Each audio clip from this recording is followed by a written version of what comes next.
Hi guys, welcome back to my XPS guide. Now I'm gonna talk about 11. So he is very flexible character. He can become dual wield or double hand character. So it is same like Sora. So let's compare both of them and Warrior of Light Bards because he is the strongest through dual wield in my opinion. So if you take a look on the stats, 11 gets 150% through double hand, which is good, and 100% through dual wield, the same amount like Sora. But the good thing about 11 here is he can become real through double hand character, unlike Sora, because Sora needs to equip his Keyblade, which is one-handed weapon, but for 11 he has flexibility to equip two-handed greatsword. But pay attention, if you equip greatsword, that means you will lose 30% attack. So he only get 150% attack boost. Okay, so I recommend you to make him into dual wielder. Okay, and for defensive, I must say he is quite good because you can see here he gets nice defense and spirit and decent amount of health, and the most important thing is he has fatal damage protection. It is really important because you don't want him to die, because if he dies, you can see that he gets damage modifier increase after 5 turns. You will reset that. Okay, you don't want that to happen, and this fatal damage protection help you. He also has 50% thunder resist, which is very nice on some situation. And I think that's all you need to know about his stats. Now let's take a look on his abilities. So for abilities, the first ability he gets is this Dragon Slash. It increases your damage against dragon by 50%, but this only lasts for 2 turns, so maybe I think this will simply waste of turns. I know that it can be usable with triple cast or double cast, so it is all up to you, but 50% maybe not that important. Okay, and this Miracle Slash is quite nice for a backup healing because with triple cast, that means you will recover 9,000 health. Okay, the same amount like Q Raja. And the first Bolting Strike, simply ordinary. Basically, his strongest ability is this.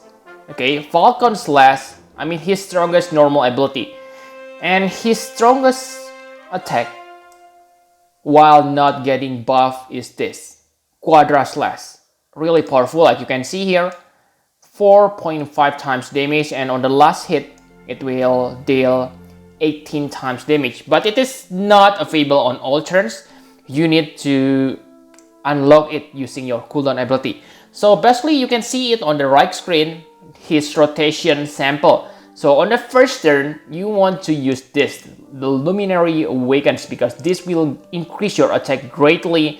And the most important thing is this will unlock your 3-pit performance for 4 turns. Remember that if you equip his Trustmaster, the triple cast, this Savior of Erdrea, only lasts for 1 turn.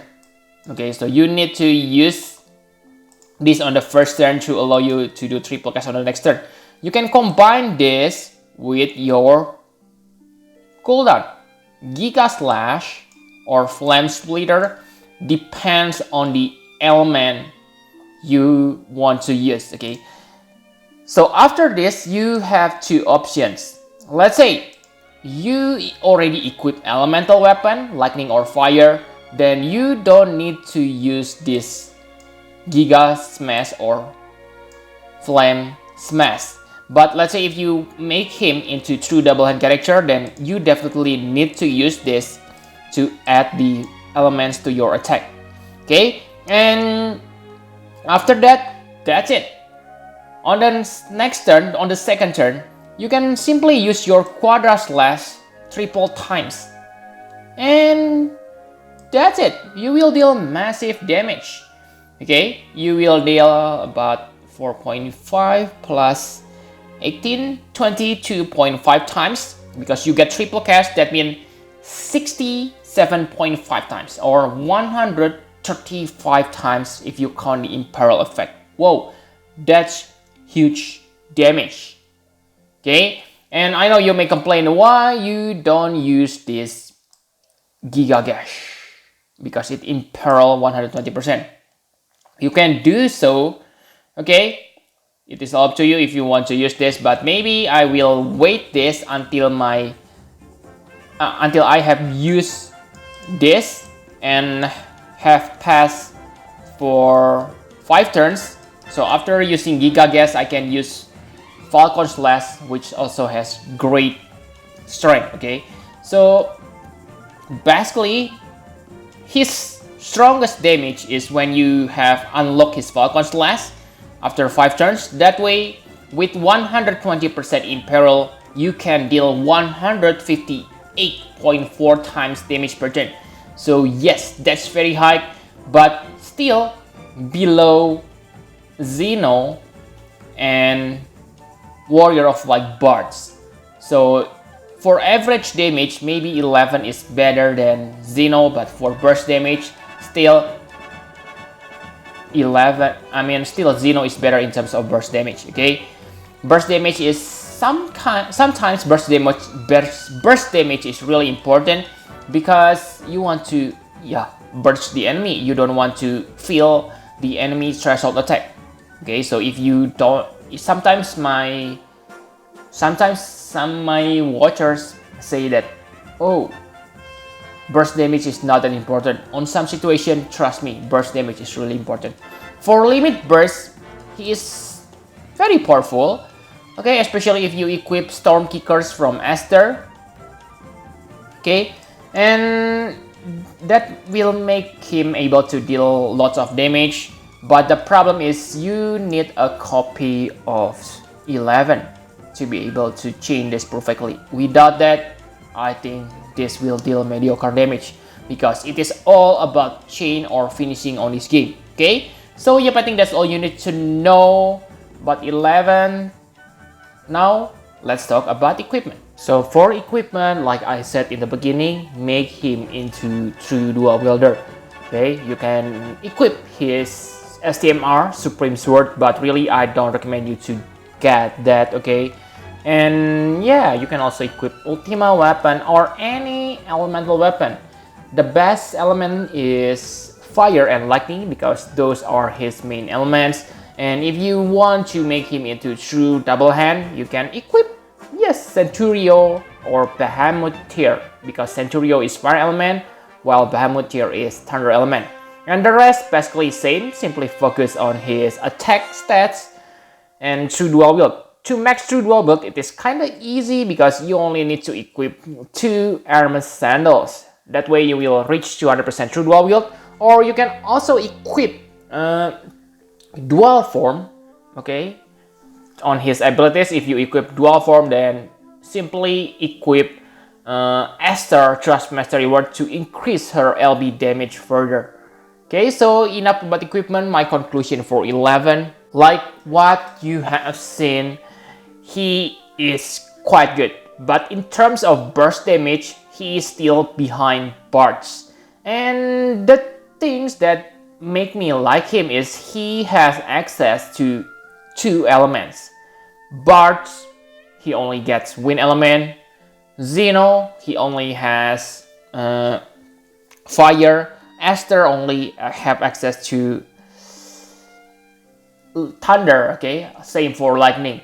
But for 11, he has access to two elements, so that will make him maybe more usable on contents, okay? Because if the enemy resists against fire, you can simply use lightning. And also, he is maybe, I'm not sure, okay? But I think he is the strongest bolting strike chainer at this moment. Okay, bolting strike is easy to chain, so yeah, I like him. And his setup is not complicated. Basically, you only need to wait until you reach 5th turn when you get Falcon Slash, and after that, and before that, you only need to alternate between your cooldown abilities to unlock your Quadra Slash. Not hard, okay? If he dies in the middle of battle, it is okay because let's say Bards die, you need to recast that Job Master level up, okay? But for 11, you can go immediately attacking. I know that you need to wait for 5 turns, but that's not that needed, okay, because his Quadra Slash is on par with his Falcon Slash Max, okay. And yes, in terms of burst damage, Xeno still wins, but for average damage, I think 11 is better than Xeno. That's why I give 11 9.5, while Xeno maybe 9 or 9.3, okay? For burst, I think burst is still the best burst chainer, okay? He is perfectly 10 for me, okay? So if you have burst, I don't see the need for you to get 11. Okay, so yep, I think that's all you need to know about 11. Really good character. And actually, I forgot to talk about his Thrustmaster. His Thrustmaster reward, I don't like it that much, okay?